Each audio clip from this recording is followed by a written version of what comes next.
শতক ক্লাবের উদ্যোগে আজকের যে খেলা, দীর্ঘদিন ধরে খেলা চলছে, এত সুন্দরভাবে এই এলাকার যত দর্শক আছে খুব সুন্দরভাবে উপভোগ করতেছে। এটা সারা ইউনিয়নে কিন্তু এই সুনাম ছড়িয়ে পড়ছে। আর আসলে যারা পরিচালক তাদের উদ্যোগে কিন্তু আজকের খেলাটা, যে আমি সংক্ষিপ্ত ছোট একটা বক্তব্য দিব। আমাদের আগামী 12ই ফেব্রুয়ারি জাতীয় সংসদ নির্বাচন, আমাদের দলের মনোনীত প্রার্থী সৈয়দ মোহাম্মদ ফয়সাল সাহেব, আপনাদেরকে সকলকে অনুরোধ জানাচ্ছি, আপনারা সকলে দানের শীষে ভোট দিবেন এবং ভোট দেওয়াইবেন। আমরা আজকে যুব সমাজ যারা আছি, যুব সমাজের কিন্তু আগামী দিনের ভবিষ্যৎ।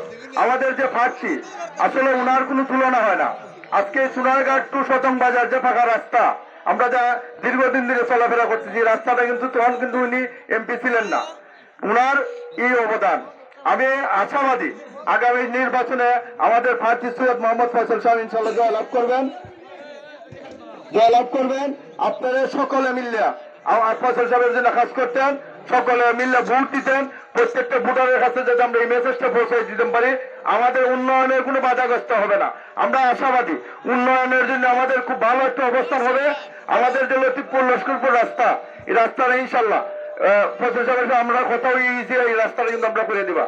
ছোট ছোট কাজ যদি উনি, আমি ওয়ার্ডের 3 বারের মেম্বার, পরিষদ থেকে যা বরাদ্দ হয়েছে তাই করছি। আমাদের দল কিন্তু ছিল না। যদি ফয়সাল সাহেব পাস করেন, আপনাদেরকে গ্রামের ভিতরের যে রাস্তাগুলা, বিভিন্ন উন্নয়ন, আমরা কিন্তু এই সুযোগটা পাইমু। সকলে আমাদের জন্য দোয়া করবেন, সকলে ফয়সাল সাহেবকে ভোট দিবেন, দানের শীষে ভোট দিবেন। আমার এই কথা বললে সকলকে ধন্যবাদ জানাবার বক্তব্য শেষ করলাম। আসসালামু আলাইকুম।